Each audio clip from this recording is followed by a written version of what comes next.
Hi friends and welcome back to our channel. So day 24 promo 2 release చేశారు. ఎలా ఉంది అనేది మనం చూద్దాం. State show. Except both of them ఒక్కరు కూడా వెళ్ళలేదు ఆ ప్లాన్. క్లాన్ లోకి ఎవరు పోవడానికి ఇంట్రెస్ట్ చూపెట్టలేదు కదా, సో దాని గురించి వీళ్ళు చర్చించుకుంటున్నారు అనమాట. ఇప్పుడు మరి తప్పులు ఒప్పులు పర్సనాలిటీలు ఇవి అవి మాట్లాడతారు. డైరెక్ట్ నబేలు సోనియా అని అన్నాడు అనమాట. సో తప్పులప్పులు మాట్లాడతా మేము పర్ఫెక్ట్ గా ఉన్నామని చెప్తారు కదా, మరి ఒక్కళ్ళు కూడా పోలేదు. ఆ కాన్వర్జేషన్ లాగుతున్నాడు మధ్యలో. స్టాండింగ్ అది నాకు తెలియదు. నేనైతే అందరితోనే కూడా పోయి మాట్లాడు. అది నువ్వు తీసుకోకపోతే నేనేం చేయలేను దాన్ని. అది అక్క అసలు తగ్గదనమాట. నేనైతే అందరితో మంచిగానే ఉన్నా, కానీ వాళ్ళకి లేదు కాబట్టి, సో వాళ్ళు తీసుకోలేరు కాబట్టి ఇక నేనేం చేసేది లేదు. టాస్క్ ఏదైనా కానీ బ్రో, అవతల వాళ్ళు మనల్ని మెచ్చుకుంటేనే సో మనం గెలిచినట్టు అనమాట. వాళ్ళు మెప్పు మనం పొందలేనప్పుడు మనం ఓడిపోయినట్టే. కానీ దాన్ని ఒప్పుకోదండి ఆమె, ఒప్పుకోవాలి కదా ఆ విషయాన్ని. కానీ నేను ట్రై చేస్తుంటే వాళ్ళకి లేదు కాబట్టి సో వాళ్ళు వేస్ట్. ఆమె పాయింట్లు, సోనియా పాయింట్లు.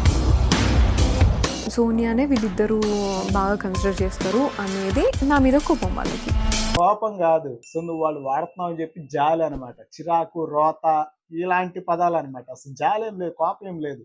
కోపం ఎందుకు? సో తెలుసుకోలేకపోతున్నారు సోదినా బట్టలు. సో అందుకని కొంచెం అలాంటి ఫీలింగ్ ఉంటుంది, అంతేగాని నువ్వేదో పెద్ద తోపు తురుము అని కాదు. బాండ్స్ ఫ్రెండ్స్ ని సపోర్ట్ చేసేది గురించి వాళ్ళే మాట్లాడుతున్నారా? రెడ్డెగ్ ఎందుకు ఇచ్చాడు రా మరి సోనియాకి?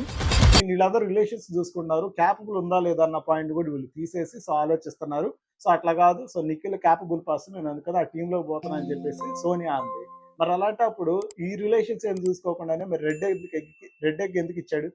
సీత పాయింట్ కూడా కరెక్టే కదా ఇక్కడ ఆలోచిస్తే. బిగ్ బాస్ ఇంట్లో ఒక పెద్ద భూకంపం రాబోతోంది. పెద్ద భూకంపం రాబోతుంది. సో ఎక్స్పెక్ట్ చేసాం ఇలాంటిది. సాఫీగా సాగడానికి లేదు, అన్ఎక్స్పెక్టెడ్ ట్విస్ట్లు అన్నమాట. మీ మనుగడని సవాలు చేస్తూ మిమ్మల్ని ఇంట్లో నుంచి బయటికి తీసుకువెళ్ళొచ్చు. అర్ధాంతరంగా ముంచేస్తామని చెప్తున్నాడు ఇండైరెక్ట్ గా. బాగున్నారా? సరే, లేదు అని అంటే అర్ధాంతరంగా వెళ్ళిపోతున్నారు అని చెప్పేసి చెప్తున్నాడు భూకంపం లెవెల్లో. బిగ్ బాస్ చరిత్రలో 12 వైల్డ్ కార్డ్ ఎంట్రీస్.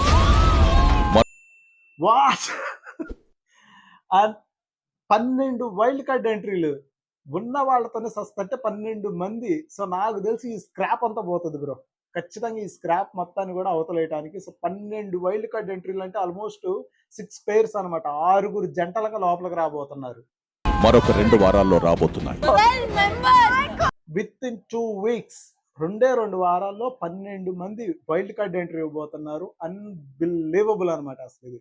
సో నాకు తెలిసి సో ఇది షాక్ కాదు, సో గూస్ బంప్స్ వస్తున్నాయి అనమాట తలుచుకుంటాను. ఎవరు ఆ 12 మంది రాబోతున్నారు ఏందనేది స్టేట్ ట్యూన్.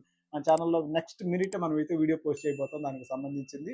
అండ్ అయితే 12 మంది రావాలంటే సో ఈ లోపు వీళ్ళు ఎలిమినేట్ అవుతారా, లేకపోతే వీళ్ళు ఉంటారా, పోతారా, లేదు అని అంటే వీళ్ళకి తోడు వాళ్ళు 12 మంది యాడ్ అవుతారా? మొదటిసారి Bigg Boss wild card entries రాకుండా ఆపే పవర్ మీకిస్తున్నారు. సో వీళ్ళ తలరాత్రి వీళ్ళే రాసుకుంటారు అనమాట. ఏదో వైల్డ్ కార్డ్ ఎంట్రీ లోపలికి రావాలా, రాకుండా ఆపుకొని వీళ్ళు గేమ్ ఆడుకోవాలా అనేది. సో సింపుల్ డైలాగ్ అనమాట. తలరాత్రి రాసేది బ్రహ్మ, మధ్యలో నువ్వెవడు రా ఉంగ అమ్మ అన్నట్టు.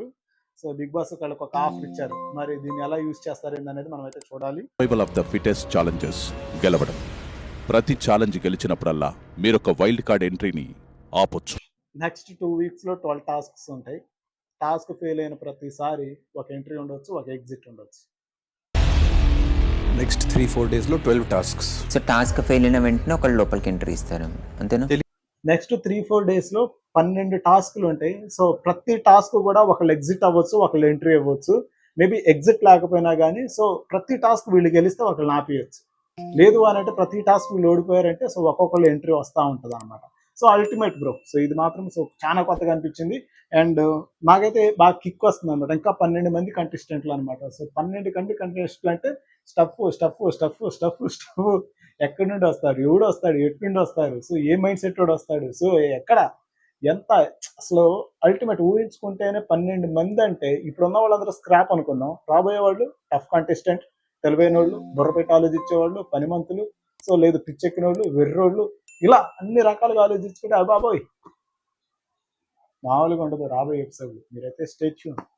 రిమైనింగ్ అనేది మళ్ళీ మాట్లాడుకుందాం. అండ్ ఫస్ట్గా మా ఛానల్ మీరు సబ్స్క్రైబ్ చేసి లైక్ చేయండి. Thank you.